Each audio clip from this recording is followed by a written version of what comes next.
حي على الفلاح.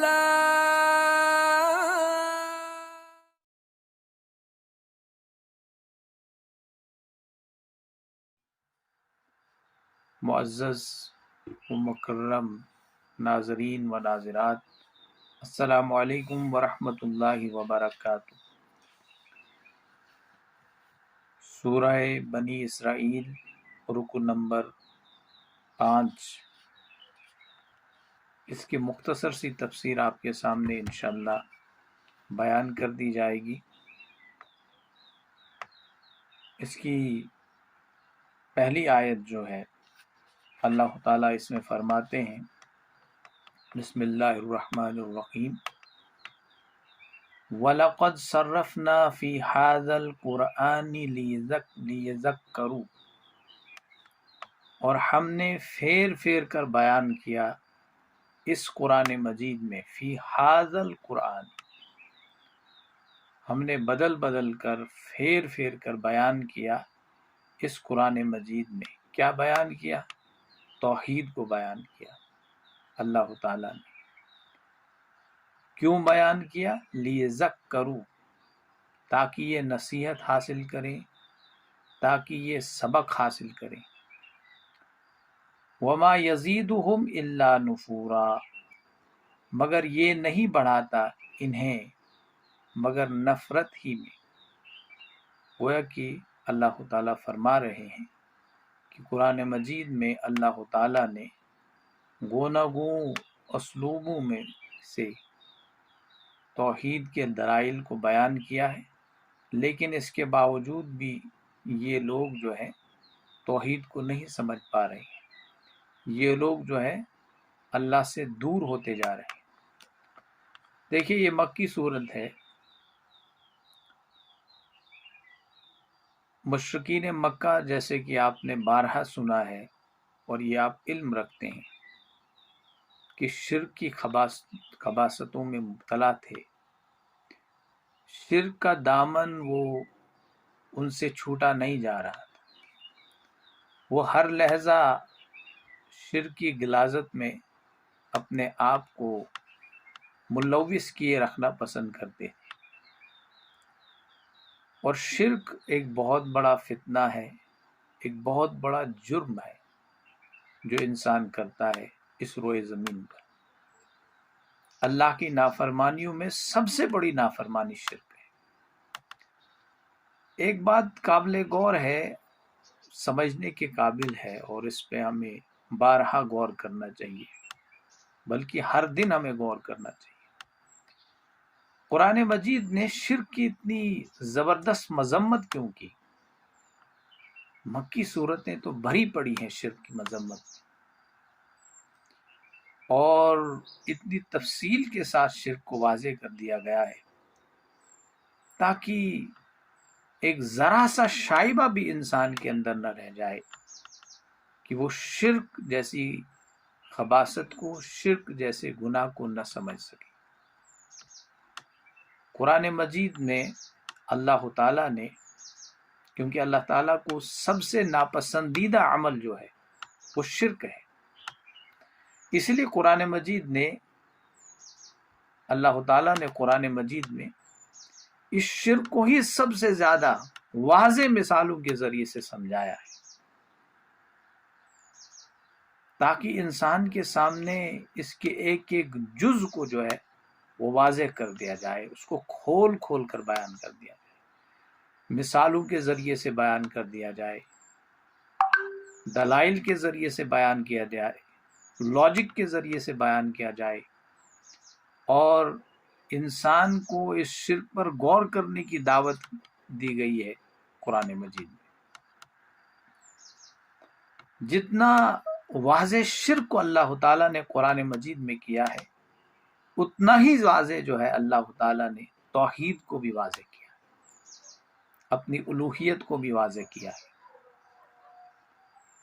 اللہ تعالیٰ کے واحد القہار ہونے کو بھی واضح کیا ہے، اللہ تعالیٰ کے خالق ہونے کو بھی واضح کیا ہے، مالک ہونے کو بھی واضح کیا ہے۔ جیسے کہ آپ نے وہ مثال پچھلے سوروں میں پڑھی ہے، وہ مشہور ہے اللہ تعالیٰ توحید کی مثال بھی دیتے ہیں اور شرک کی مثال بھی دیتے ہیں۔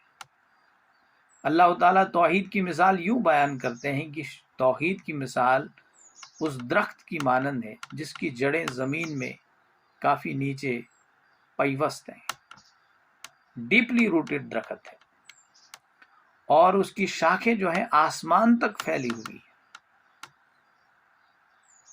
یہ توحید کی مثال اللہ تعالیٰ بیان کرتے ہیں۔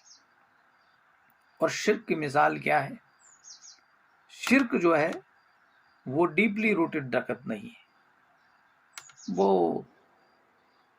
اوپر ہی اوپر ہے سے تھوڑا نیچے دبا ہوا جو ہے، ایک درخت کی مانند ہے، لیکن اس کے جو برانچز ہیں وہ پھیلی ہوئی نہیں ہے، گویا کہ وہ لوگوں کے لیے مفید نہیں ہے، وہ لوگوں کے لیے کارآمد نہیں ہے۔ جو پھیلا ہوا درخت ہے وہ لوگوں کے لیے کارآمد ہے، وہ لوگوں کو سایہ فراہم کرتا ہے، وہ لوگوں کو دیگر جو دوسری چیزیں انسانی ضروریات کی ہیں وہ سب چیزیں فراہم کرتا ہے۔ قرآن نے توحید کو اس درخت سے تشبیہ دی ہے، اور شرک کو اس درخت سے جو انسانوں کے لیے مفید نہیں، انسانوں کے لیے کسی بھی اعتبار سے فائدے مند نہیں، سود مند نہیں۔ تو میں عرض کر رہا تھا کہ پروردگار نے گونا گو اسلوبوں کے ذریعے سے توحید کو واضح کیا ہے، توحید کو بیان کیا ہے، اور شرک کو بھی بیان کیا ہے۔ تو قرآن یہی کہہ رہا ہے کہ ہم نے پھیر پھیر کر اس قرآن میں اپنی آیات کو، اپنی توحید کو بیان کیا ہے، لیذکروا، تاکہ یہ سبق حاصل کریں، تاکہ یہ نصیحت حاصل کریں۔ لیکن انسانوں کا معاملہ یہ ہے کہ جتنے واضح اس قرآن مجید میں توحید کو بیان کیا گیا ہے، جتنا کھول کھول کر اللہ تعالیٰ نے اپنی آیات بیان کی ہیں، اتنا مزید یہ قرآن سے دور بھاگے جا رہے ہیں، اتنا مزید یہ اللہ کی نافرمانی کرتے جا رہے ہیں، اتنی مزید جو ہے یہ اللہ سے گویا کہ بعد اختیار کیے ہوئے ہیں۔ اسلام کی نفرت ان کے دلوں میں اتنی زیادہ جو ہے بڑھ رہی ہے، جیسے کہ یہاں وما یزیدہم الا نفورا، مگر نہیں بڑھاتا انہیں نفرت میں زیادہ۔ گویا کہ یہ لوگوں کی بڑی بدقسمتی ہے، یہ لوگوں کی بڑی بدبختی ہے کہ قرآن میں جو ہے مختلف اسلوبوں میں حق واضح ہو جانے کے بعد بھی ان کی بیزاری اور ان کی نفرت میں اور ان کی نافرمانی میں، ان کی بغاوت میں، ان کی سرکشی میں، ان کے بغی میں جو ہے وہ اضافہ ہو رہا ہے، اور وہ اللہ سے زیادہ دور بھاگے جا رہی ہے۔ اس آیت کی روشنی میں اگر آج کے معاشرے پہ ہم تھوڑا غور کرنے کی کوشش کریں گے، گویا کہ اس آیت کو ہم اینک بنا کر رکھیں گے اور قرآن کی اس آیت کے ذریعے سے اپنے معاشرے کو دیکھنے کی کوشش کریں گے، ہم کہاں کی طرف جا رہے ہیں۔ توحید اتنا واضح کر دینے کے باوجود بھی ہم نے دولت کو ہی الہ سمجھا ہوا، دولت کے پیچھے ہم بھاگے جا رہے ہیں، میٹیریل کے پیچھے ہم بھاگے جا رہے ہیں۔ دیکھیے پرانے زمانے میں شرک ہوتا تھا کہ انسان بتوں کے سامنے سجدہ کرتا تھا، پتھروں کے سامنے گر پڑتا تھا، لیکن شرک جو ہے شیطان اس کی حیت ہر دور میں بدلتا رہتا ہے۔ آج سائنس اینڈ ٹیکنالوجی کا دور ہے، مادیت کا دور ہے، جدیدیت کا دور ہے، عمارتیں بڑی بڑی تعمیر کرنے کا دور ہے، گویا کہ فن تعمیر جو ہے وہ اپنے عروج کو پہنچ چکا ہے، جو انسان کو متاثر کر دیتی ہے۔ آپ دبئی شہر میں جائیے، انسان دنگ رہ جاتا ہے۔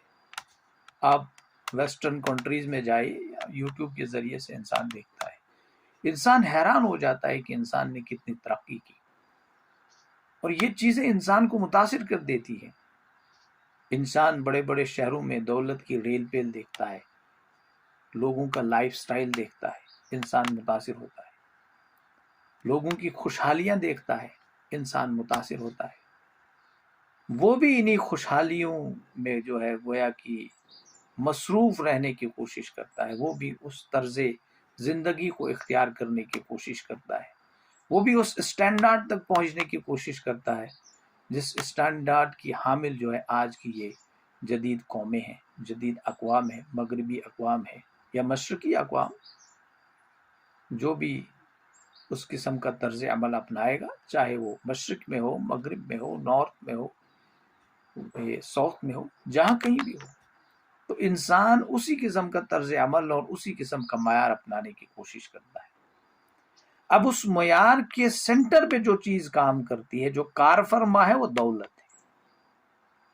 اس لیے آپ دیکھیں گے کہ انسان دولت کے حصول میں رات دن ایک کر رہا ہے اور اللہ سے بالکل گویا کہ دور ہو رہا ہے، اللہ کو بھولے ہوئے ہے۔ سب سے زیادہ اہمیت پیسے کی، سب سے زیادہ اہمیت دولت کی، سب سے زیادہ اہمیت جاہ و حشمت کی، سب سے زیادہ اہمیت کسی بڑے سے بڑے آفیشل اسٹیٹس کی، سب سے زیادہ اہمیت ان چیزوں کی۔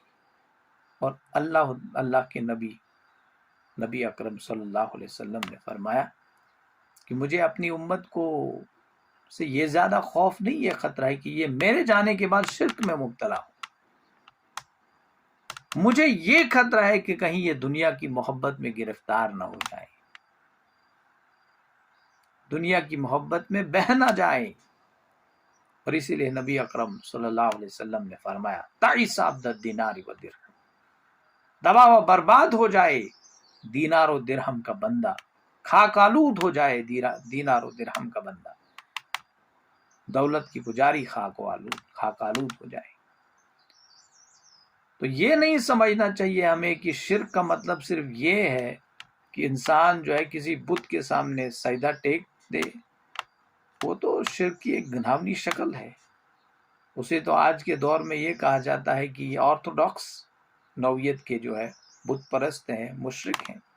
جیسے ہندوستان کے متعلق مغربی اقوام میں تصور پایا جاتا ہے، وہ تو آج بھی مانتے ہیں کہ آرتھوڈاکس قسم کے ریلیجنز وہاں پر فالو کیے جاتے ہیں، مندروں میں جا کر جو ہے یہ سجدے ٹیکتے ہیں وغیرہ۔ لیکن وہاں پر جو شرک ہے، دولت کا شرک، یہاں پر بھی ہے۔ تو قرآن مجید نے، اللہ تعالیٰ نے واضح کر دی ہے اپنی آیات، لیکن اس کے باوجود دیکھیں مولانا مودودی رحمۃ اللہ علیہ نے اس کا بڑا بہترین ترجمہ بھی کیا ہے کہ ہم قرآن مجید میں نے ترجمہ کیا ہے کہ ہم نے پھیر پھیر کر بیان کیا قرآن مجید میں اپنی آیات کو، تاکہ یہ سبق اور نصیحت حاصل کریں۔ لیکن لوگ یہ ہیں کہ وہ سمجھتے ہی نہیں، لوگ یہ ہیں کہ وہ اللہ کے نزدیک آنے کا نام ہی نہیں لے رہے ہیں۔ جتنی وضاحت ہے اتنی دوری ہے، جتنا کھول کھول کر بیان کیا جا رہا ہے اتنا وہ اللہ سے دور ہوتے جا رہے ہیں۔ تو یہ دولت کی ریل پیل جو ہے، دولت کی محبت بھی شرک کا ایک نوعیت ہے، شرک کی ایک قسم ہے۔ اسی لیے ڈاکٹر اسرار صاحب اپنی تقریر میں کہتے ہیں کہ آج کے دور میں ہر شخص کو آپ دیکھو گے اس کا انحصار دولت پہ ہے۔ انسان کو دنیا میں زندگی گزارنے کے ذرائع ہے، دولت ہے، اللہ تعالیٰ نے رکھا ہے، مادی چیزیں ہیں، مادی اسباب ہے، ان سے ہمارا جو سسٹم آف لائف یہ چلتا ہے۔ لیکن یہ سب آزمائش ہے، ان کے اندر رہتے ہوئے تم نے ایک توازن والی متوازن زندگی گزار دی ہے۔ یہ نہ ہو جائے کہ ہم پھسل کے ادھر ہی کے ہو جائیں، ہم اپنی زندگی کا ہر معیار، ہر اصول جو ہے دولت کی بنیاد پہ طے کرتے ہیں۔ میں اس پہ زیادہ دور اس لیے دے رہا ہوں کہ ہم اکثر شرک کو یہ لیتے ہیں، شرک مطلب ہے وہ مشرک اقوام جو مکہ میں تھی، لیکن شرک کے مختلف جزیات ہیں جن کو سمجھنے کی کوشش کرنی چاہیے ہمیں۔ اور ان میں سے ایک جز جو ہے یہ دولت کا فساد، دولت کا فتنہ، جو میں عرض کر رہا ہوں ابھی۔ ہر ایک اصول کو، ہر ایک اسٹریٹجی کو، ہر ایک پرنسپل کو انسان اپنی انفرادی زندگی میں بھی اور اجتماعی زندگی میں بھی دولت کی بنیاد پر طے کر رہا ہے، دولت کی بنیاد پر مقرر کر رہا ہے۔ ہم اس فتنے میں مبتلا ہو چکے ہیں، لیکن ہمیں معلوم نہیں کہ ہم اس فتنے میں مبتلا ہو چکے ہیں۔ زیادہ بھروسہ پیسے پر ہے، زیادہ بھروسہ دولت پر ہے۔ ڈاکٹر اسرار صاحب فرماتے ہیں کہ اگر آج جیب میں پیسے ہیں تو چہرے پہ کھلکھلاہٹ ہے، چہرے پہ مسکراہٹ ہے، چہرہ حشاش بشاش ہے۔ اگر جیب پیسے سے خالی ہے تو مایوسی ہے، افسردگی ہے۔ بے چینی ہے، گویا کہ ہوائیں اڑ رہی ہیں چہرے پر، ملاقات کرنے کو جی نہیں چاہ رہا ہے، لوگوں کے ساتھ ملاقات ملنے جلنے کو جی نہیں چاہ رہا ہے، یا جب بھی ملاقات کی جائے اف اور اف ہی کہا کرتا ہے، کیونکہ پیسے جیب میں نہیں، جیب بھرا ہوا ہے، خوشی ہے، مسرت ہے، شکر ہے، اللہ کا شکر ہے، ہاتھ پھیلا پھیلا کے اللہ کا شکر ہم کرتے ہیں۔ ہاں، کبھی اللہ نے آزمائش میں ڈال دیا، سب کچھ بھول جاتے۔ یہ سب چیزیں اللہ تعالیٰ نے، آپ نے اسی سورہ کو پیچھے پڑھا ہوگا، یا سورہ یونس کو پڑھا، سورہ ہود کو پڑھا، اللہ تعالیٰ فرماتے ہیں وہاں پر جب انسان کو ہم کسی میں مصیبت میں مبتلا کرتے ہیں، پکار کے گڑ گڑا کے دعائیں کرتا ہے، اور جب ہم اس سے وہ مصیبت دور کر دیتے ہیں، ایسا ہوتا ہے کہ جیسے وہ ہمیں جانتا ہی نہیں ہے، جیسے اس پر کبھی کوئی مصیبت آ ہی نہیں ہوتی ہے۔ یہ حال ہے ہمارا، انسان کا یہ حال، انسان کی اجلت پسندی کا یہ معاملہ ہے کہ انسان جلد از جلد اللہ تعالیٰ کو بھول جاتا ہے۔ لیکن قرآن دیکھیے کس انداز میں اللہ تعالیٰ فرماتے ہیں، اور مولانا نے اس کا بڑا بہترین ترجمہ کیا ہے، مجھے ان کا ترجمہ بڑا بہترین پسند آیا۔ انہوں نے لکھا ہے ترجمے میں کہ ہم نے اس قرآن میں طرح طرح سے لوگوں کو سمجھایا کہ ہوش میں آئیں، بڑا بہترین پیارا ترجمہ ہے، مگر وہ حق سے اور زیادہ دور بھاگے جا رہے ہیں۔ حق شناسی کی طبیعت، حق شناسی کا مزاج ان کے اندر پیدا نہیں ہو رہا ہے۔ یہ مولانا نے بڑا زبردست ترجمہ کیا ہے، دیگر میں نے مترجمین کو دیکھا، سب نے اچھا کیا ہے، لیکن یہ نصیحت کے اعتبار سے ترجمہ انہوں نے کیا ہے کہ ہوش میں آ جائے، لیکن ایسا ہے کہ حق سے دور ہی چلے جا رہے ہیں، نہیں سمجھ رہے ہیں۔ اس کے بعد والی آیت، قُل لَوْ كَانَ مَعَهُ آلِهَةٌ كَمَا يَقُولُونَ إِذًا لَابْتَغُوا إِلَىٰ ذِي الْعَرْشِ سَبِيلًا۔ اے نبی اکرم صلی اللہ علیہ وسلم، قل کہہ دیجئے آپ ان سے، لو اگر کان معہ آلہۃ، اگر اس کے ساتھ کچھ دوسرے معبود بھی ہوتے جن پہ تمہیں بھروسہ ہے، جن پہ تم انحصار کرتے ہو، جن کی موجودگی کا تمہیں احساس ہے، اگر وہ بھی ہوتے، کما یقولون، جیسے کہ یہ لوگ کہتے ہیں، جیسے مشرکین مکہ کہتے تھے کہ اللہ کے ساتھ انہوں نے بے شمار خداؤں اور دیوتاؤں اور دیویوں کو جو ہے جوڑ کے رکھا تھا، شریک کر کے رکھا تھا، اللہ کی خدائی کو ہزاروں، اور یہاں پر ہندوستان میں، بھارت میں جو کہتے ہیں کہ کروڑوں خداؤں میں جو ہے اللہ کی خدائی کو منقسم کیا ہوا ہے، تقسیم کیا ہوا، ڈیوائیڈ کیا گیا ہے۔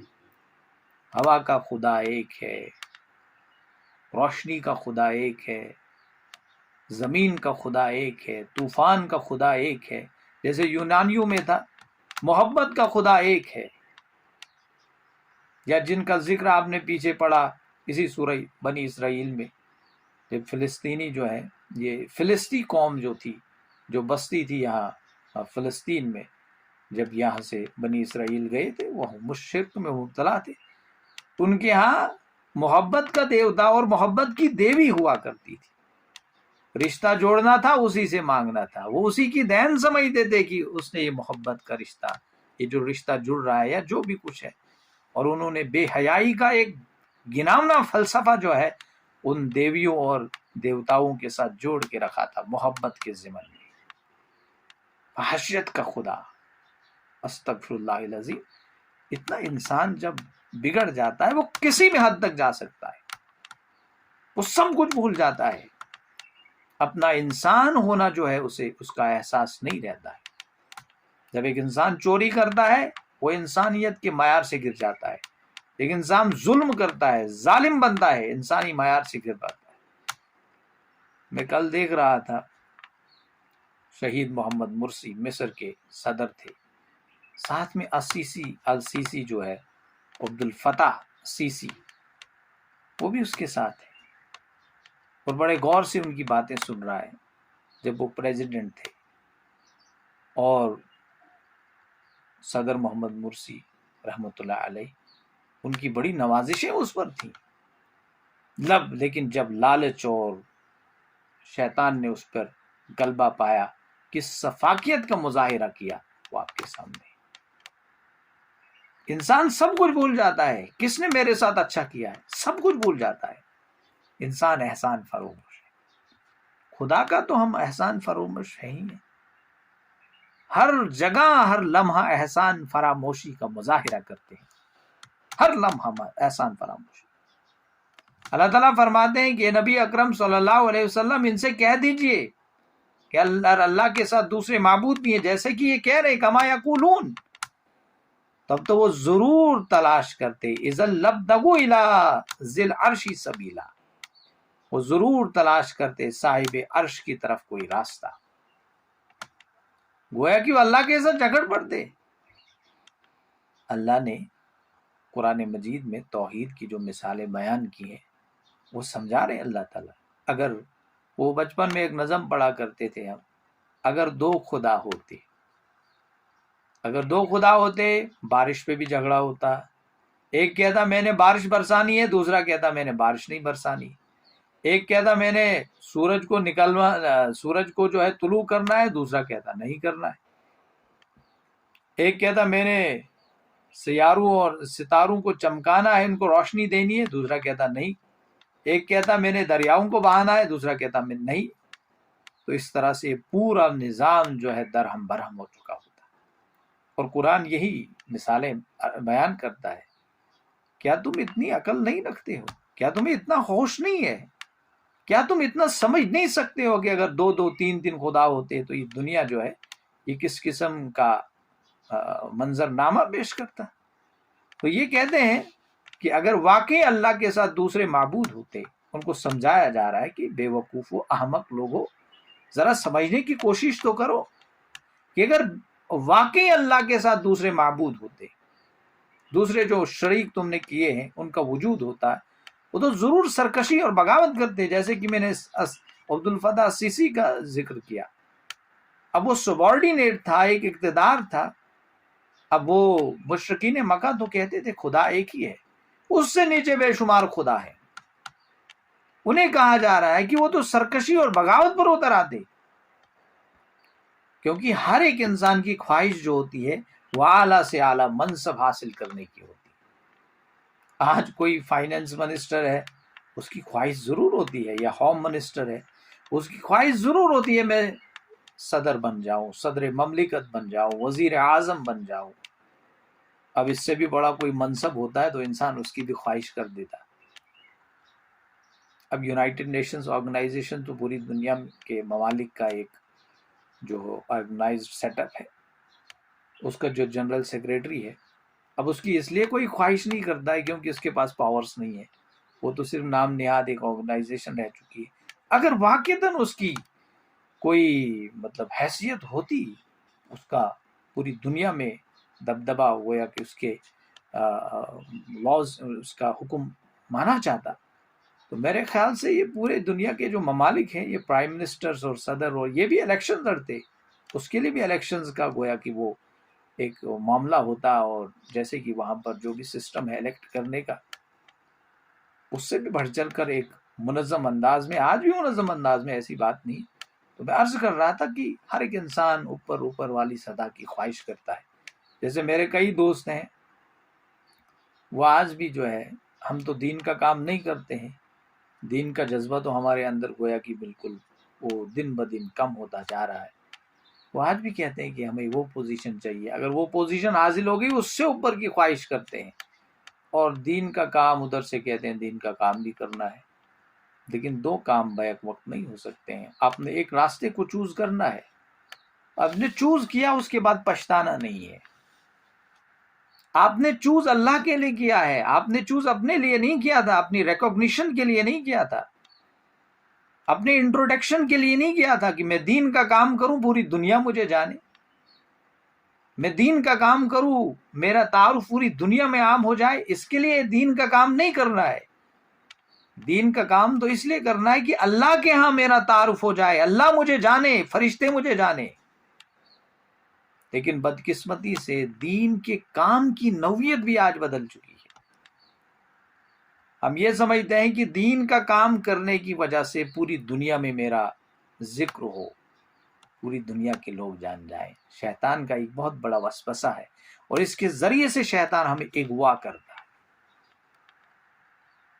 تو اللہ تعالیٰ فرماتے ہیں قرآن میں، اب بات یہ ضمناً بیچ میں آ گئی، کہ اگر دوسرے معبود ہوتے تو وہ سرکشی کرتے، بغاوت کرتے، اللہ کے اس مقابلے میں آنے کی کوشش کرتے، جس طرح چھوٹے چھوٹے وزیروں اور چھوٹے چھوٹے وزراء کی خواہش ہوتی ہے، راجہ راجوڑوں کی خواہش ہوتی ہے وہ بادشاہ بن جائے۔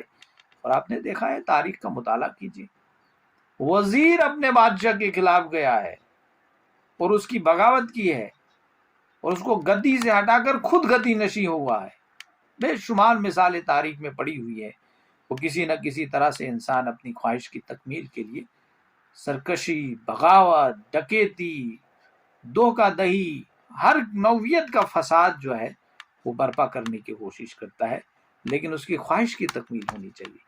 تو اللہ تعالیٰ فرماتے ہیں اگر بے شمار خدا ہوتے تو انہوں نے بھی سرکشی اور بغاوت کرنی تھی۔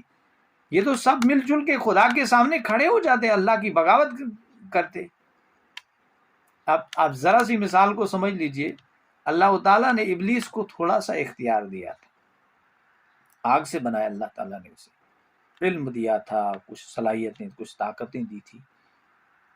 اس نے سرکشی نہیں کی، اس نے بغاوت نہیں کی، تکبر میں آ کر استکبار کی روش اختیار کر کے اللہ کی نافرمانی کی۔ تو اللہ تعالیٰ فرماتے ہیں کہ یہ لوگ تو پھر الی ذی العرش سبیلا، ضرور صاحب عرش کی طرف راستہ تلاش کرنے کی کوشش کرتے، تاکہ اللہ کے مقابلے میں یہ جو ہے یکجا ہو کر اس کے خلاف مہم جوئی کرتے۔ تو اگر ایسا ہوتا، بے وقوفو احمق لوگوں، اگر ایسا ہوتا تو پوری دنیا کا نظام، پوری کائنات اور پوری یونیورس کا جو سسٹم تھا یہ تو درہم برہم ہو چکا ہوتا۔ تو مشرکین مکہ کو بڑے ہی گویا کی کھول کھول کر یہ چیز سمجھائی جا رہی کہ اس کائنات کا مالک ایک ہے، اس کائنات کا خالق ایک ہے، اور دور جدید میں بھی اس چیز کو سمجھانے کی ضرورت ہے۔ آپ دیکھیں گے انسان جو ہے، دیکھیے فلسفے کی راہ کے ذریعے سے، جو فلسفہ، فلسفی، مائتھولوجی سے کہتے ہیں، بہت سارے مذاہب دنیا میں ایسے ہیں جن میں شرک کا تصور زندہ ہے مائتھولوجی کی بنیادوں پر، جیسے آپ کہہ سکتے ہیں فلسفی کی بنیاد پر، فلسفہ، انہوں نے مختلف فلسفے گڑھ لیے ہیں۔ جیسے کہ میری ایک بار بات ہو رہی تھی کسی دوست سے، میں نے کہا کہ آپ کیا کرتے ہیں، انہوں نے بھی کہا آپ مسلمان یہ کرتے ہیں۔ میں نے کہا آپ کا کیا تصور ہے خدا کے متعلق، گاڈ کے متعلق؟ انہوں نے کہا ہم ایک گرو ہے، ہم باقی کسی کو نہیں مانتے، ہمارا ایک گرو ہے، اور اس گرو کو ہم مانتے ہیں کہ وہ انکارنیٹڈ ہے، وہ گرو جو ہے اصل میں خدا ہے، اور وہ حلول کر چکا ہے، خدا اس میں خدا انسانی شکل میں، استغفر اللہ العظیم، انسانی شکل میں جو ہے دنیا میں آیا ہے لوگوں کی مصیبتوں کو دور کرنے کے لیے۔ یہاں سے ہزار اور لاکھوں کی تعداد میں لوگ جاتے ہیں گرو کا جو آشیرواد لینے کے لیے اور گرو کی دعا لینے کے لیے۔ گرو جو دعا کرتے ہیں انسان جو ہے وہ ٹھیک ہو جاتا ہے، بیمار جاتے ہیں، بدقسمت لوگ جاتے ہیں، جو اپنی دولت کا رونا روتے ہیں، وہ سب لوگ جاتے ہیں وہاں پر، اور ایک آرگنائزڈ فریم ورک ہے ان کا کام کرنے کا۔ تو ایک فلسفہ اس نے بات کہی کہ دیکھیے خدا کا کیا کام ہے دنیا میں، مصیبتوں کو دور کرنا، انسان کی پریشانی کو ختم کرنا۔ تو اس نے کہا ہم گرو کے پاس جاتے ہیں انہی چیزوں کو لے کر، اور وہ ہماری پریشانیوں کو ہمیں دل کا سکون ملتا ہے۔ اب یہ جو دوسرے مذاہب، ان کا ایک ایکسپرٹ ہیں، ایک بہت بڑے ایکسپرٹ ہیں طارق عبداللہ صاحب، وہ ایک کام کرتے ہیں، انہوں نے کہا، غالباً انہوں نے کہا، مجھے پورا یاد نہیں ہے، میں نے سنا ہے کہ یہ جو مختلف سیکٹس ہیں ریلیجنز کے، جس میں یہ گرو وغیرہ کا جو تصور ہے، اور مسلمانوں میں بھی بدقسمتی سے یہ تصور ہے، یہ کل ہم اس درس میں جو یہ باتیں آئیں گی۔ انہوں نے کہا کہ یہ جو فالوورز ان کے ہوتے ہیں وہ کہتے ہیں ہمیں ایک یکگونا سکون حاصل ہو جاتا ہے اور واقعتاً ہوتا ہے، وہ کچھ ایک قسم کی ایسی پریکٹس کرتے ہیں جس سے تھوڑا وہ سکون انہیں حاصل ہوتا ہے، اسپریچول سیٹسفیکشن حاصل ہوتی ہے۔ اس سے سوال کیا گیا غالباً کہ کیسے ہوتا ہے؟ تو اصل میں کوئی الہامی یا کوئی اصل روحانی سکون انہیں حاصل نہیں ہوتا ہے۔ ان کو یہ سمجھایا جاتا ہے کہ تم نے اپنے دماغ کو تھوڑی دیر کے لیے دنیا کی تمام جھنجھٹوں سے خالی کرنا ہے، پریشانیوں سے۔ نہ باپ کا سوچو، نہ اولاد کا سوچو، نہ ماں کا سوچو، نہ گھر کا سوچو، نہ باہر کا سوچو، کسی چیز کا نہ سوچو۔ ایون کہ آپ کے ارد گرد کون سے لوگ بیٹھے ہوئے، ایک باضابطہ ان کا گویا کہ وہ پریکٹیکل کرتے ہیں، اس کے بارے میں بھی نہیں سوچو۔ ظاہر سی بات ہے کہ جب آپ کا ذہن خالی ہے اور صرف ایک ایشور کا سوچو، اب وہ بھی ایشور کا تصور دیتے ہیں، اب گرو ان کے سامنے ہوتا ہے جو ان کو پریکٹس کراتا ہے، اب وہ سوچتے ہیں اس کے متعلق، اور یہ جو خالی ذہن کر دیتے ہیں تو ان کا ذہن جو ہے وہ ہلکا ہو جاتا ہے۔ آپ نے بھی بارہ اس کا ایکسپیرینس کیا ہوگا، ایک کام، دوسرا کام، تیسرا کام، بہت سارے کام جب بیک وقت ہوتے ہیں، انسان کا دماغ جو ہے وہ امبیلنس ہو جاتا ہے، انسان متزلزل ہوتا ہے، تو انہیں گویا کہ یک گونا سکون حاصل ہوتا ہے۔ تو اصل میں وہ یہ فلسفہ جوڑتے ہیں اور شرک کی راستوں پہ چلے جا رہے ہیں، شیطان ساتھ دے رہا ہے۔ لیکن اللہ تعالیٰ نے قرآن مجید میں جو شرک اور توحید کے مضامین ہیں کھول کھول کے، وَلَقَدْ صَرَفْنَا فِي هَذَا الْقُرْآنِ، اس قرآن نے کھول کھول کر ہم نے جو ہے توحید اور شرک کی مثالیں بیان کی ہے۔ اللہ تعالیٰ سے دعا کرتے ہیں کہ پروردگار ہمیں سوچنے سمجھنے کی توفیق عطا فرمائے۔ وآخر الدعوانا ان الحمد للہ رب العالمین۔ الحمد للہ رب العالمین، والصلاة والسلام علی سید الانبیاء والمرسلین وعلى آلہ واصحابہ اجمعین، اما بعد، اعوذ باللہ من الشیطان الرجیم، بسم اللہ الرحمن الرحیم۔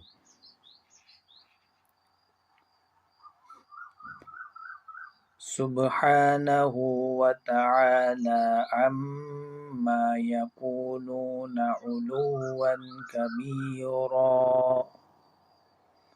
تسبح له السماوات السبع والأرض ومن فيهن وإن من شيء إلا يسبح بحمده ولكن لا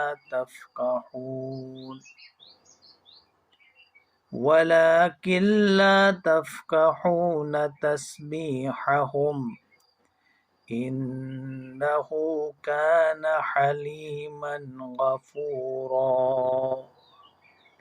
صدق اللہ العظیم۔ معزز و مکرم ناظرین و ناظرات، السلام علیکم ورحمۃ اللہ وبرکاتہ۔ سورہ بنی اسرائیل کا رکو نمبر 5 زیر درس ہے۔ کل کے درس میں اس کی ابتدائی 2 آیات، ان کی مختصر سی تفسیر آپ کے سامنے بیان کی گئی تھی۔ آج اسی رکوع کی آیت نمبر 3 سے ہم آغاز کرتے ہیں۔ اللہ تعالیٰ فرماتے ہیں، سبحانہ وتعالی اما یقولون علوا کبیرا، وہ اللہ تعالیٰ کی ذات پاک ہے، برتر ہے، بہت ہی بلند و برتر ہے۔ اما یقولون علوا کبیرا، ان باتوں سے جو یہ لوگ کر رہے ہیں۔ اب وہ کون سی باتیں مشرکین مکہ یا مشرک لوگ ہر زمانے میں اللہ تعالیٰ کی ذات کے متعلق کیا کرتے ہیں، ان کا جو مشترک وصف ہے وہ شرک ہے، اور شرک کی وضاحت کل بھی کی گئی تھی۔ اسی شرک کی بنیاد پر یہ شرک جو ان کا فکر بن جاتا ہے، ان کی آئیڈیالوجی بن جاتی ہے، اور اسی آئیڈیالوجی کو پریکٹس کرتے ہیں اپنی پریکٹیکل لائف میں۔ تو اسی شرک کی آئیڈیالوجی کی بنیاد پر اور اس کی پریکٹیکل جو مینیفیسٹیشنز ہیں، اس کی بنیاد پر اللہ تعالیٰ کی ذات کے متعلق وہ کچھ ایسی باتیں کیا کرتے تھے جو اللہ تعالیٰ کے شایان شان نہیں تھی. مطلب ان باتوں کے اور اللہ کی ذات کے مابین ان کے درمیان کوئی کمپیٹیبلٹی نہیں. اللہ تعالیٰ وہی فرماتے ہیں، ان کی ان باتوں کا رد فرماتے ہیں اللہ تعالیٰ کہ عجیب ہے یہ انسان کی مخلوق، میں نے پیدا کیا، میں نے اسے بنایا، میں نے اسے سنوارا. والذی یصورکم فی الارحام، وہ اللہ کی ذات ہی ہے جس نے تمہیں ماؤں کے پیٹوں کے اندر پیدا کیا، تمہاری سنت گیری فرمائی، تمہیں خوبصورت اس میں ڈھالا. وہ تو اللہ کی ذات ہی ہے. کہ عجب مخلوق ہے یہ انسان کہ اللہ کے متعلق ایسی باتیں کرتا ہے. اللہ تعالیٰ رد فرماتے ہیں سبحانہ و تعالی کہ اللہ کی ذات ان باتوں سے بہت پاک ہے، بالکل پاک ہے. وتعالی، اور بہت بلند و برتر ہے. ان کی باتوں میں اور اللہ کی ذات کے درمیان زمین و آسمان کا فرق ہے. بلکہ فرق کہنا بھی یہاں ٹھیک نہیں رہے گا. کوئی فرق ہے ہی نہیں. یہ کتنی بے وقوفانہ حرکتیں کر رہے ہیں کہ اللہ کی ذات کے ساتھ ایسی باتیں جو ہے وہ اللہ کی ذات کے ساتھ منسوب کر رہے ہیں. اللہ تعالیٰ فرماتے ہیں کہ اللہ کی ذات بلند و برتر ہے، پاک ہے، سبحان ہے ان باتوں سے جو یہ کہہ رہے ہیں. تسبح له السماوات السبع والارض ومن فیہن، اس کی تسبیح میں، اس کی تعریف میں لگے ہیں آسمانوں، ساتوں آسمانوں اور زمین پر جو بھی مخلوقات ہیں. زمینوں میں، آسمانوں میں جو بھی مخلوقات ہیں وہ اللہ کی تسبیح کر رہے ہیں. لیکن اس تسبیح کو ہم سمجھ نہیں سکتے. اس کائنات کی ایک ایک چیز جو ہے، چاہے وہ جاندار ہے، بے جان ہے، لیونگ ہے یا نان لیونگ، وہ اللہ کی تسبیح، وہ اللہ کی پاکی بیان کر رہی ہے، اللہ کی برتری بیان کر رہی ہے، اللہ کی کبریائی بیان کر رہی ہے. دیکھیے، تسبیح کی ایک صورت تو یہ ہے کہ کائنات کی ہر چیز جو ہے، ہر شے جو ہے، اپنے وجود سے گویا اپنے خالق کی خلاقی اور اپنے صانع کی صنائی کا اعلان کر رہی ہے. آپ جو بھی چیز دنیا میں دیکھیں گے اللہ تعالیٰ نے اس کس خوبصورتی کے ساتھ تخلیق فرمایا ہے، کس بیلنس کے ساتھ ان چیزوں کو اس دنیا میں رکھا ہوا ہے. انسان حیران ہوتا ہے. اسی لیے قرآن مجید بارہا انسانوں کو دعوت دیتا ہے کہ اس کائنات جو پھیلی ہوئی ہے تمہارے ارد گرد، اس پہ غور و فکر کرو. تم خود جاننے اور سمجھنے پر مجبور ہو جاؤ گے کہ اس کائنات کا مالک، اس کائنات کا خالق کوئی ہے. یہ بے ہنگم کائنات نہیں چلے جا رہی. اس کا کارخانہ ایک حکیم اور ایک کبیر ہستی جو ہے وہ اس کا انتظام فرما رہی ہے. ایک علیم و خبیر ہستی اللہ تعالیٰ کی ذات. قرآن مجید نے اس لیے انسانوں کو دعوت دی ہے کہ کھول آنکھ، زمین دیکھ، مشرق سے ابھرتے ہوئے سورج کو ذرا دیکھ، کہ دیکھتے رہو. ہر چیز یہ ظاہر کر رہی ہے کہ اللہ کی ذات نے مجھے پیدا کیا ہے. اب وہ ہارون یحییٰ صاحب جو ہیں، میں ان کا ریفرنس دے رہا ہوں، دینا نہیں چاہتا تھا کیونکہ وہ آج کل جیل میں بند پڑے ہوئے ہیں اپنی مکر اور اپنے فریب کے بدلے. اس نے بڑی کتابیں لکھی ہیں، بہت ساری کتابیں لکھی ہیں. اور اس نے جو ڈارونزم کا کانسیپٹ تھا، جس نے گویا کہ یوں مان لیجئے جو الہادیت ہے یا الہاد ہے یا دہریت ہے یا ایتھیزم ہے جو ہے، اس میں کافی اس کو بڑھانے میں، اس کا اضافہ کرنے میں اہم رول ادا کیا تھا ڈارونزم نے، ڈاروین کی تھیوری نے. تو اس ہارون یحییٰ جو ہے، اس نے اس کا بڑا زبردست رد کیا تھا اور اپنی کتابیں لکھی ہیں. اس نے ایک کتاب لکھی ہے چیونٹی پہ لکھی ہے، ایک کتاب شہد کی مکھی پہ لکھی ہے، ایک کتاب پلانٹس پہ لکھی ہے، ایک کتاب اس یونیورس پہ لکھی ہے، اور ان کی کتابوں کا مطالعہ کرتے ہوئے انہوں نے چونٹی کا جو سٹرکچر دیا ہے کہ چونٹی کا ایک ایک چیز جو ہے، ایک ایک آرگن جو چونٹی کا ہے، وہ اس کو ایکسپلین کرتے ہیں۔ ایکسپلین کرنے کے بعد یہ سوال کرتے ہیں کیا یہ انسان سے ممکن ہے کہ اس قسم کا جو ہے خوبصورت ڈیزائن جو ہے انسان پیدا کر سکتا تھا؟ وہ بڑے دلائل کے ساتھ ڈاؤنزم جو ہے تھیوری، جو ڈاؤنزم ڈاروین کی تھیوری کا رد کرتے ہیں کہ ڈاروین کی تھیوری یہ کہتی ہے ایوولوشن کے ذریعے سے خود بخود یہ ساری چیزیں پیدا ہو گئی۔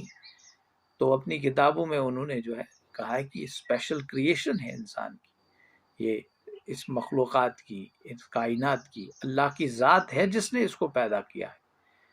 تو یہاں پر ضمناً ان کا جو ہے میں نے ایک ریفرنس دیا، ان کی کتابیں جو ہیں جو انہوں نے پرانی لکھی ہیں، بعد میں آج جو ہے ترکی کی جیل میں بند پڑے ہوئے ہیں، اس کے کچھ ویڈیوز وائرل ہو گئے جس کی وجہ سے اسے عمر کے غالباً 900 سال کی سزا جو ہے وہ دی گئی ہے، اور وہ اس کا حقدار بھی تھا۔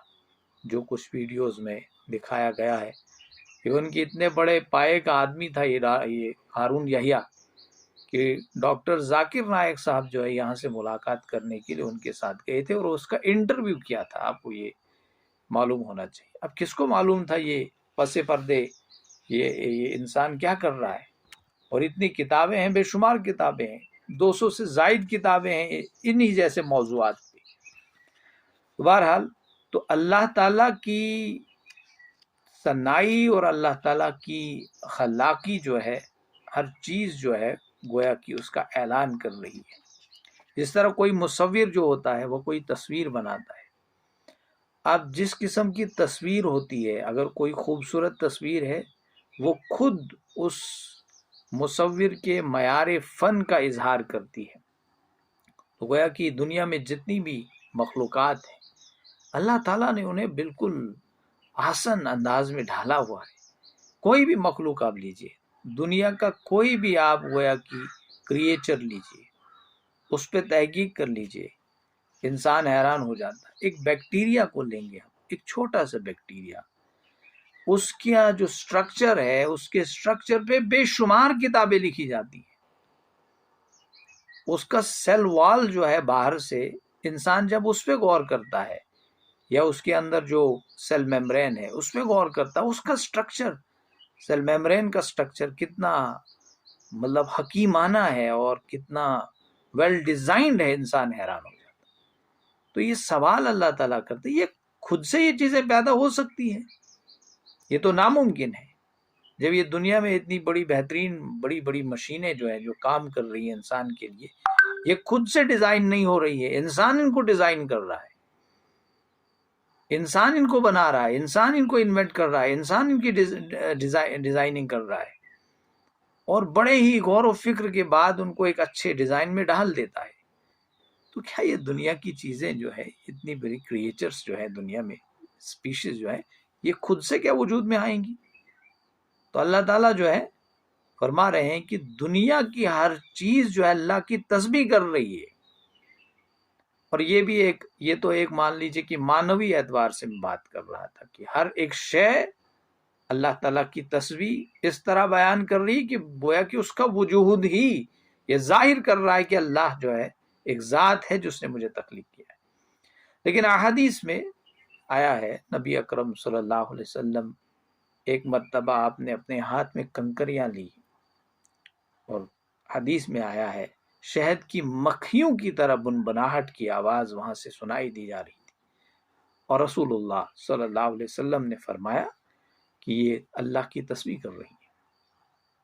اس کائنات کا ذرہ ذرہ اللہ کی تسبیح کر رہا ہے، الیکٹرون سے لے کر بڑی بڑی گلیکسیز جو ہیں، یا الیکٹرون سے بھی چھوٹا کوئی پارٹیکل جو ہے، اس سے لے کر گلیکسیز تک ساری چیزیں جو ہے اللہ کی تسبیح کر رہی ہیں، وہ اللہ کی تعریف کر رہی ہیں، اللہ کے سامنے سجدے ریز ہے۔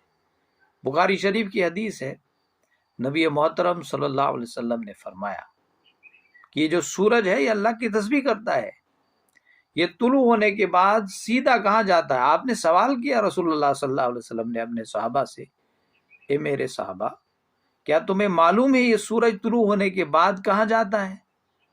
تو انہوں نے عرض کیا یا رسول اللہ صلی اللہ علیہ وسلم، اللہ کا پیغمبر، اللہ اور اللہ کا پیغمبر بہتر جانتا ہے۔ آپ نے فرمایا کہ یہ طلوع ہونے کے بعد سیدھا اللہ کے عرش کے نیچے جا کر اللہ کے سامنے سجدہ ریز ہوتا ہے۔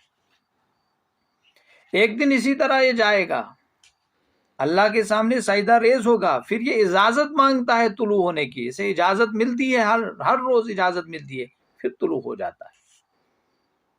گویا کہ یہ جو سورج جو ہے یہ بھی آپ کو معلوم ہے کہ ایک مدار میں چل رہا ہے، گلیکٹک نیوکلس کے ارد گرد جو ہے یہ چل رہا ہے، یہ زمین ہماری جو ہے وہ اس کے ارد گرد گھوم رہی ہے۔ بہرحال ان چیزوں کو ہم سائنٹیفکلی سمجھ نہیں سکتے ہیں، اور رسول اللہ صلی اللہ علیہ وسلم، اور بخاری کی حدیث ہے، مستند حدیث ہے، اور رسول اللہ صلی اللہ علیہ وسلم نے فرمایا کہ ایک دن ایسا ہی ہوگا کہ یہ سورج جائے گا، اللہ کے سامنے سجدہ ریز ہوگا، اللہ سے اجازت مانگے گا دوبارہ طلوع ہونے کی، لیکن اسے اجازت نہیں ملے گی، پھر اس وقت جو ہے یہ مغرب سے طلوع ہوگا۔ اور آپ کو معلوم ہے حدیث میں آیا ہے کہ ایک وقت آئے گا کہ سورج جو ہے مغرب سے طلوع ہوگا، قیامت، قرب قیامت کی نشانیوں میں سے ایک ہے۔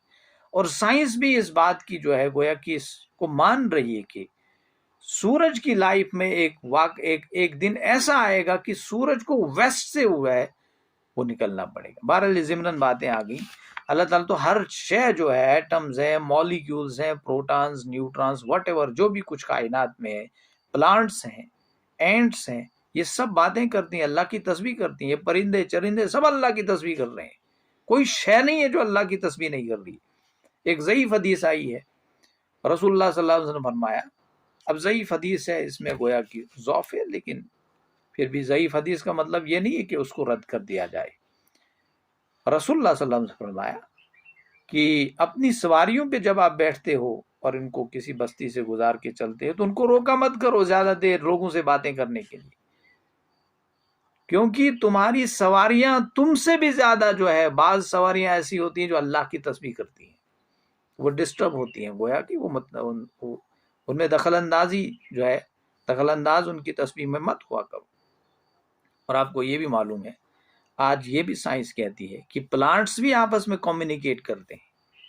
میں پرسوں ہی پڑھ رہا تھا، ایک نیوز آئی تھی کہ یہ مشروم جو ہمارے پاس ہوتے ہیں، فنگس کی اس میں ہے، یہ بھی خود آج سائنس ان کا جو وہ آپس میں جو میسج ایک دوسرے کو بھیجتے ہیں، خاص ایک پیغام بھیجتے ہیں، اب اس کو ڈیسائفر کرنے کی کوشش سائنس کر رہی۔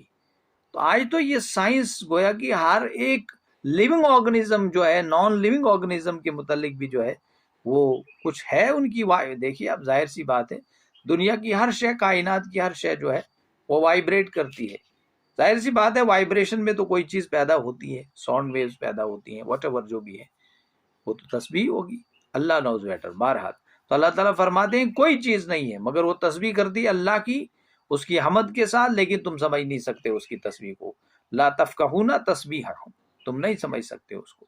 انہ کان حلیما غفورا، یقیناً وہ بڑا تحمل والا ہے اللہ تعالیٰ کی ذات، اور بہت بخشنے والا ہے۔ گویا کہ ہر چیز کا انداز تسبیح ہے جس کا ادراک انسان نہیں کر سکتا ہے۔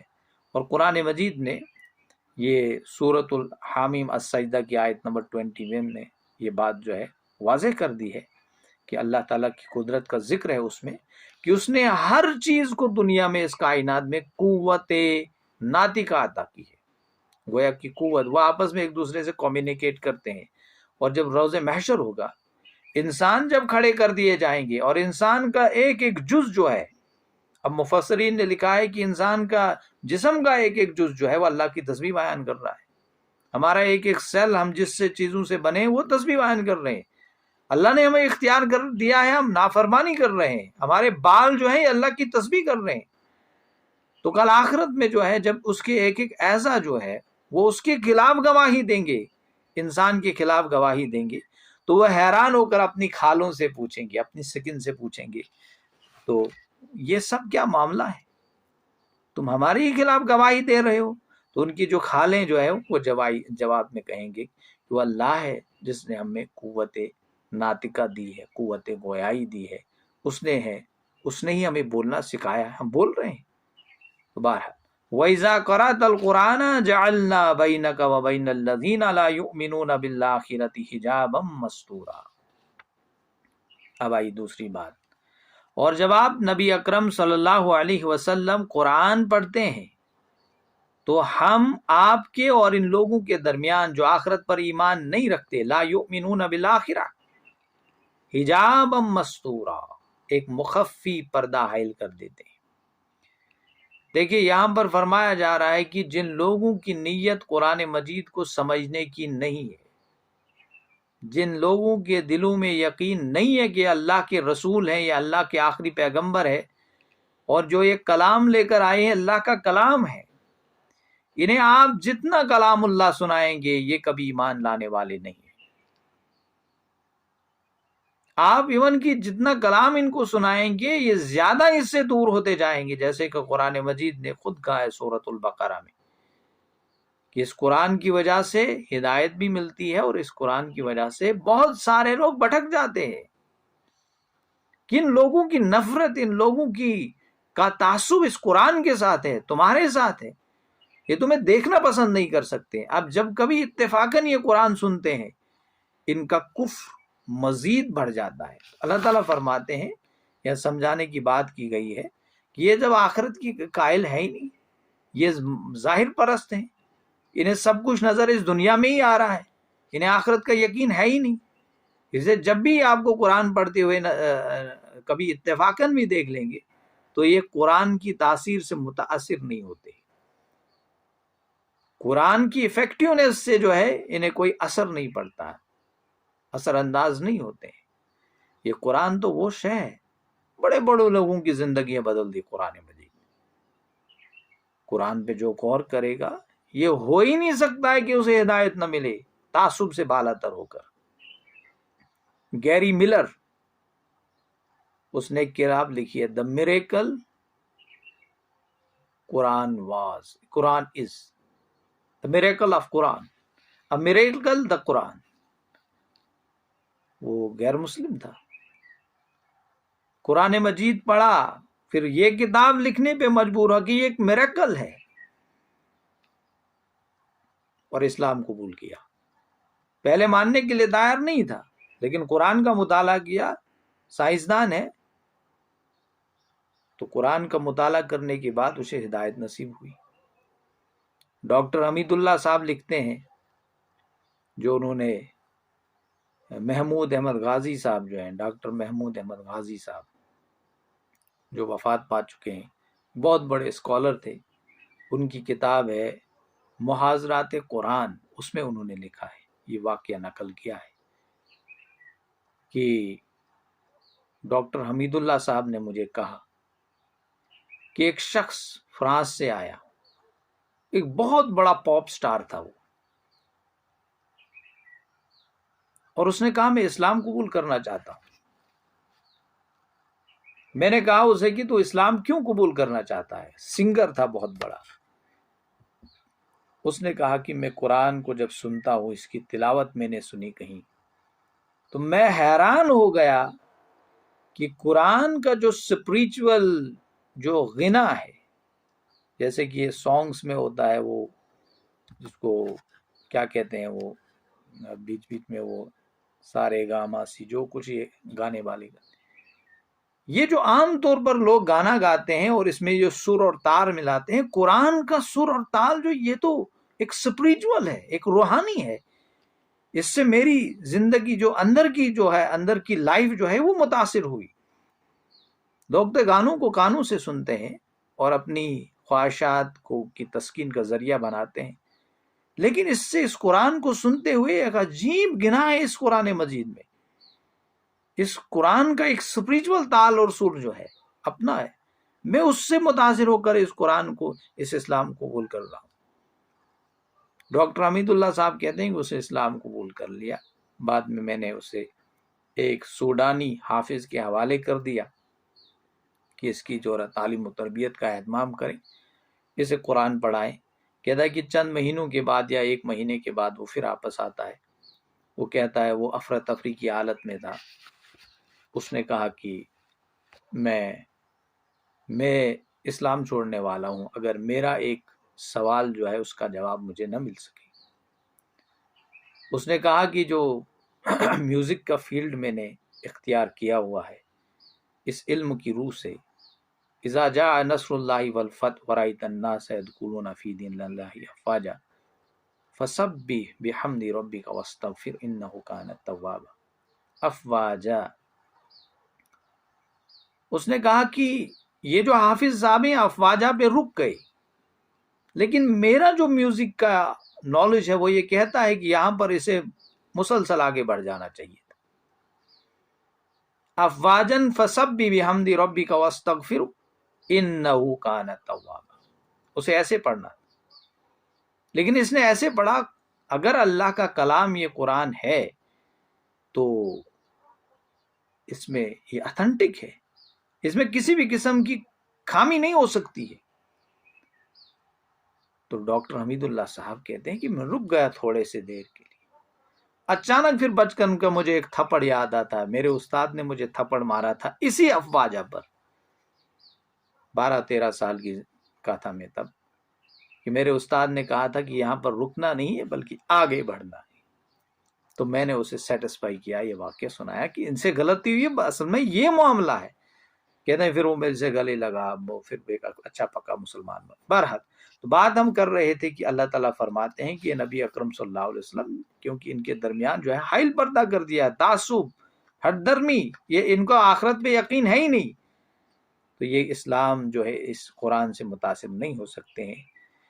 اس کے بعد وَجَعَلْنَا عَلَىٰ قُلُوبِهِمْ أَكِنَّةً أَن يَفْقَهُوهُ وَفِي آذَانِهِمْ وَقْرًا، اور ان کے دلوں پر بھی ہم نے پردے ڈال دیے ہیں اور وہ اسے سمجھ نہ سکیں گے اس قرآن کو، اور ان کے کانوں میں سکل پیدا کر دیں۔ آپ دیکھتے ہیں آج کے بہت سارے لوگ ایسے بھی قرآن پہ اعتراضات کرتے ہیں اور کتابیں لکھتے ہیں۔ اب یہاں سے ایک بات ہم عام طور پر کیا کرتے ہیں کہ جو قرآن کو پڑھے گا تعصب سے پاک و صاف ہو کر اسے ہمیشہ ہدایت نصیب ہوگی، یہ ہو ہی نہیں سکتا ہے۔ بڑے بڑے لوگ اب جائے، محمد اسد کا نام آپ نے سنا ہوگا، علامہ محمد اسد، جس نے پاکستان کے کانسٹیٹیوشن بنانے میں ایک اہم رول ادا کیا تھا، ایک بہت بڑے جرنلسٹ تھے، بہت بڑے مفسر، ایک بہت بڑے مورخ، بہت بڑے مفکر انہیں کہتے ہیں۔ مولانا ابوالحسن علی ندوی کی کوئی ایسی کتاب نہیں ہے جو انہوں نے فکر پہ لکھی ہے جہاں پر علامہ محمد اسد کا حوالہ نہ ہو۔ ہر کتاب میں اسلامیت اور مذہبیت کی ایک کشمکش نامی سے کتاب ہے، علامہ محمد اسد کا وہاں پر ریفرنس ہے۔ کون سا عالم ہے جو علامہ محمد اسد کو نہیں جانتا؟ قرآن کو پڑھنے کے بعد مسلمان ہوا، اسٹانچ یہودی تھا اور اسلام قبول کیا، بہرحال قرآن کو پڑھنے کے بعد۔ لیکن آج بھی لوگ قرآن کے خلاف لکھتے ہیں، وجہ یہ ہوتی ہے کہ وہ پاک صاف نیت سے جاتے ہی نہیں قرآن کے پاس کہ ہم قرآن سے ہدایت حاصل کریں، جو ہمارا معاملہ ہے۔ ہم قرآن کو پڑھتے ہی نہیں کہ ہماری زندگی بدل جائے، ہم سود سے بچ جائے، حرام خوری اور حرام کاری سے بچ جائے، اچھے راستے پہ چلے، سچ بولنے والے بنے۔ یہ قرآن ان کے لیے اپنا دامن نہیں کھولتا ہے، یہ قرآن ان جیسے لوگوں کے لیے اپنے خزانے جو ہے وہ کھولتا نہیں ہے۔ جیسے ڈاکٹر اسرار صاحب کی کہا کرتے تھے کہ جیسے مجھے قرآن نے اپنے اندر پوزیس کیا تھا، یہ ان لوگوں کو پوزیس نہیں کرتا ہے۔ اللہ تعالیٰ ہمیں توفیق عطا فرمائے کہ قرآن کو اس نیت سے پڑھا جائے۔ جب آپ پریشان ہیں، مشکلات میں ہیں، گھبرائے ہوئے ہیں، کچھ سمجھ نہیں آ رہا ہے، کمپلیکسٹیز آف لائف آپ کو پریشان کیے ہوئی ہے، قرآن کے سامنے آؤ، کھولو اس قرآن کو، یہ تمہیں راستہ بتائے گا تمہیں کیا کرنا ہے۔ لیکن جو لوگ ایسا نہیں کرتے ہیں تو اللہ تعالیٰ فرماتے ہیں ان کے دلوں پر بربا ڈال دیتے ہیں، ان کے کانوں میں سکل پیدا کر دیتے ہیں، وہ نہ سن سکتے ہیں اچھے سے اس قرآن کو، نہ متاثر ہو سکتے ہیں اور نہ اس قرآن کو سمجھ سکتے ہیں۔ وَإِذَا ذَكَرْتَ رَبَّكَ فِي الْقُرْآنِ وَحْدَهُ وَلَوْ عَلَىٰ أَدْبَارِهِمْ نُفُورًا، اور جب آپ صلی اللہ علیہ وسلم قرآن میں تنہا اپنے رب کا ہی ذکر کرتے ہیں تو اپنی پیٹھیں موڑ کر چل دیتے ہیں نفرت کے ساتھ۔ گویا کہ اپنے لوگ اپنے تعصب کی وجہ سے اکیلے اللہ کا ذکر بطور معبود برداشت نہیں کر سکتے ہیں اللہ کی ذات، جیسے کہ آج بھی دنیا میں ہو رہا ہے۔ اللہ کو گالیاں دی جا رہی ہے، کتنے بدبخت اور بدقسمت قسم کے لوگ ہیں، اللہ کو گالیاں دی جا رہی ہے، نام اللہ ہے، گالی اللہ کو دی جا رہی ہے، گاڈ اور خدا کو گالی دی جا رہی ہے۔ لگتا ہے کہ خدا کوئی اور شے ہے، ایشور کوئی اور شے ہے، گاڈ کوئی اور شے ہے، بھگوان کوئی اور شے ہے، یا دوسرا کوئی پرماتما کوئی اور شے ہے، یزداں کوئی اور شے ہے، یہ اللہ کے نام ہے۔ تو اللہ تعالیٰ فرما رہے ہیں کہ اپنے تعصب کی وجہ سے جب آپ قرآن پڑھتے ہیں تو پیٹھ موڑ کے بھاگتے ہیں۔ وہ چاہتے ہیں کہ اللہ کے ساتھ ساتھ، ڈاکٹر اسرار صاحب لکھتے ہیں، کبھی کبھی ان کے معبودوں کا بھی ذکر ہو، ان کا دل خوش ہوتا ہے، کیونکہ یہ مشرک ہیں، انہوں نے جو بے شمار خدا گڑ رکھے ہیں ان کا بھی ذکر ہونا چاہیے تھا جب قرآن پڑھا جائے، لیکن ایسا نہیں ہو سکتا ہے۔ تو یہ اکیلے جو اللہ کا آپ ذکر کرتے ہیں تو یہ اس چیز کو پسند نہیں فرماتے۔ نحن عالم بما یستمعون به اذ یستمعون الیک، ہم خوب جانتے ہیں جس غرض سے وہ توجہ سے سنتے ہیں اس قرآن کو، جو وہ کان لگائے بیٹھے ہوتے ہیں آپ کی طرف، الیکا، نبی اکرم صلی اللہ علیہ وسلم۔ جیسے قریش مکہ کا جو ہے ان کی چال تھی، یہ ان کے بڑے بڑے جو سردار تھے عوام الناس کو دھوکہ دینے کے لیے رسول اللہ صلی اللہ علیہ وسلم کی مجالس میں آیا کرتے تھے اور بڑے ہی غور کے ساتھ اس قرآن کو سنا کرتے تھے، انہماک کے ساتھ۔ پھر جب واپس چلے آ جاتے تھے تو کہتے تھے ہم بڑے خلوص اور اشتیاق کے ساتھ گئے تھے محمد رسول اللہ صلی اللہ علیہ وسلم کی محفل میں اس قرآن اور اس کلام کو سننے کے لیے جو وہ پیش کرتا ہے، مگر افسوس ہمیں کچھ وہاں سے سوجا ہی نہیں، وہ کوئی بامانے بات ہے ہی نہیں، کوئی ایسی بات ہی نہیں ہے جو قابل غور ہو، جس پہ غور کیا جانا چاہیے، جسے سیریسلی لینا چاہیے۔ تو رسول اللہ صلی اللہ علیہ وسلم فرمایا جا رہا ہے کہ وہ کیوں آتے ہیں، کیوں بھاگتے ہیں، کان لگا کے سنتے ہیں آپ کی طرف، پھر کیا کرتے ہیں؟ اگر وہ کہتے تھے نا یہ نیا کلام ہے، اس میں کوئی بات ہے ہی نہیں ایسی جو ہے جو اصل میں جو قابل قبول ہو۔ تو وَإِذْ هُمْ نَجْوَىٰ إِذْ يَقُولُ الظَّالِمُونَ إِن تَتَّبِعُونَ إِلَّا رَجُلًا مَّسْحُورًا، اور جب وہ علیحدگی میں سرگوشیاں کرتے ہیں، جب یہ ظالم ایک دوسرے سے کہہ رہے ہوتے ہیں کہ تم نہیں پیروی کر رہے ہو مگر ایک سحر زدہ شخص کی۔ اب ان میں سے کسی کے دل پر جب قرآن مجید کی آیت کوئی اثر کرتی تھی تو اس کا اظہار اپنے ساتھیوں کے ساتھ کرتا تھا۔ اب دیکھیں کتنی حماقت تھی۔ اب کسی کا دل متاثر ہوا اس قرآن مجید سے ان کی مجلس میں جا کر جہاں قرآن سنایا جا، لیکن ہٹ درمی اور تعصب کا حال یہ تھا۔ پھر وہ یہ کہتے تھے کہ یہ ایک سحر ہے، یہ ایک جادو ہے جس سے ہم متاثر ہوئے، یہ ایک سحر زدہ انسان ہے جو ہمیں متاثر کر رہا ہے، یہ جادوگر ہے، یہ جادو والا کلام ہے۔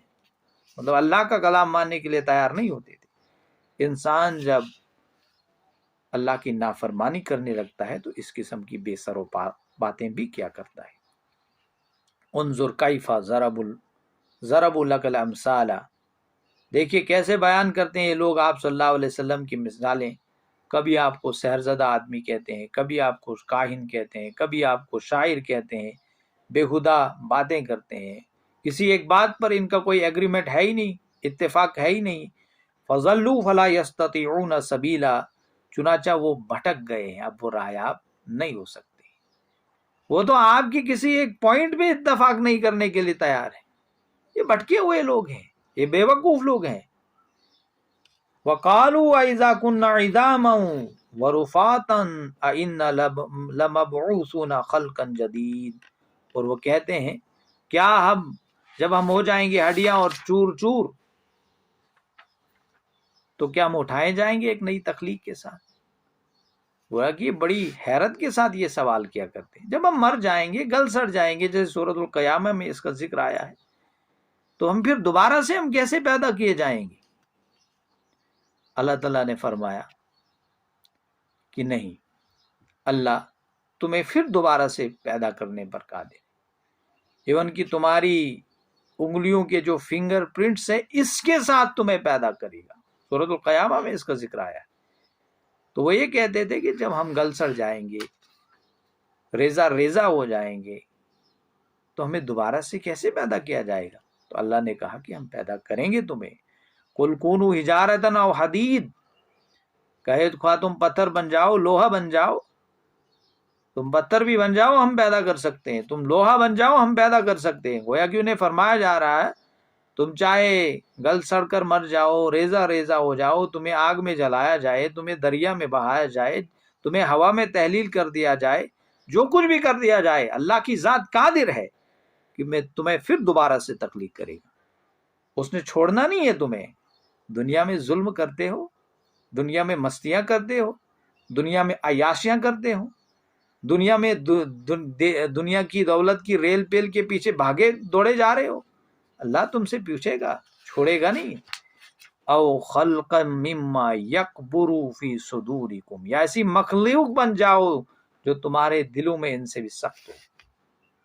فرمایا جا رہا ہے نبی اکرم صلی اللہ علیہ وسلم ان سے کہیے، مشرکین سے، آپ تو ہڈیوں کی بات کرتے ہیں کہ جب ہم گل سڑ کر ہو جائیں، ہڈیاں ہو جائیں، صرف ہڈیاں ہی ہو جائیں، اپنے جسموں کا ریزہ ریزہ ہونے کی باتیں کر رہے ہو، پتھر اور لوہا بھی بن جاؤ، اپنی سوچ کے متعلق کوئی عجیب مخلوق کا روپ بھی دھار کر لو، بہاب بھی بن جاؤ گے، پانی بھی بن جاؤ گے، ویپرز میں بھی اگر تم تبدیل ہو جاؤ گے، اللہ تعالیٰ پھر تمہیں دوبارہ سے از سر نو پیدا کرے گا، اور اس نے کرنا ہے.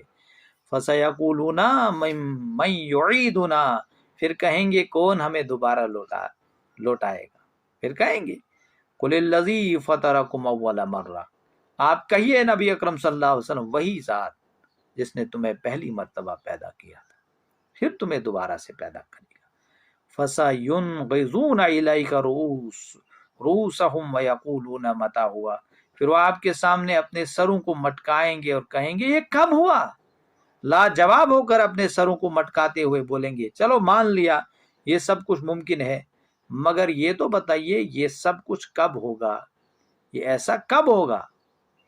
قُلْ عَسَىٰ أَن يَكُونَ قریبا، اے نبی اکرم صلی اللہ علیہ وسلم ان سے کہیے کہ اس کا وقت بہت قریب ہے، گویا کہ قیامت بہت قریب ہے، آنے والی ہے. اور رسول رحمت صلی اللہ علیہ وسلم کی بعثت قرب قیامت کی سب سے بڑی نشانی ہے. تو گویا کہ عجب نہیں، یہ کوئی عجیب بات نہیں، تمہاری شامت ان قریب آئے گی. انسان کو ڈیل دی جا رہی ہے. اب دیکھیے 1000 سال کی تاریخ ہے، وہاں ایک کتاب میں پڑھ لیتے ہیں 1000 سال کی تاریخ، یا پوری ہسٹری کی کتاب ایک مختصر اتنی ہوتی ہے، مختصر تاریخ جو ہے ہم پچھلے 3000 سال یا 4000 سال کی پڑھ لیتے ہیں. وہ لوگ بھی کبھی آج جو ہے ہم کہاں کس سٹیج پہ ٹائم سکیل کے کس پیریڈ پہ پہنچے ہیں. اب کتنا دور ہوگی قیامت، ساری نشانیاں تو ظاہر ہو چکی ہیں، علماء جو ہے آج بیان کر رہے ہیں کہ قیامت تو بہت قریب ہے. ہم ایسے ہی ہوں گے، قیامت آ جائے گی، قیامت آنے والی ہے. یوم یدعوکم فتستجیبون بحمدہ وتظنون ان لبثتم الا قلیلا، جس دن وہ تمہیں پکارے گا تم اس کی پکار پر لبیک کہو گے اس کی حمد کرتے ہوئے. جب وہ گھڑی آئے گی تمہارا خالق جو ہے تمہیں قبروں سے باہر آنے کے لیے بلائے گا، تمہاری ہڈیاں اور تمہارے جسموں کے بکھرے ذرات سمٹ کر جو ہے وہ زندہ انسانوں کا روپ دھار لیں گے، اور قبروں سے نکل کے جو ہے اس کی پکار کی تعمیل میں باغے چلے جا رہے ہیں. جیسے سورۃ الیاسین میں اس کا ذکر ہے، وَتَظُنُّونَ إِن لَبِثْتُمْ إِلَّا قَلِيلًا، اور تم گمان کرو گے تمہیں نہیں رہے مگر بہت تھوڑا عرصہ اس دنیا میں. اس وقت تمہیں دنیا اور عالم برزخ جو قبر میں رہا ہے انسان، ایسا لگے گا چند گھڑیاں تم وہاں سے گزار کے آئے ہو، اس سے زیادہ نہیں. تو عنقریب قیامت ہے، موت کا جو ہے سایہ ہر ایک انسان کے اوپر منڈلا رہا ہے. اس لیے ہمیں تیاری کرنی چاہیے، اللہ سے دعا کرنی چاہیے اس ماہ مبارک کے مقدس مہینے میں کہ پروردگار ہمیں سوچنے سمجھنے کی اور عمل کرنے کی توفیق عطا فرمائے. وآخر الدعوانا ان الحمد للہ رب العالمین.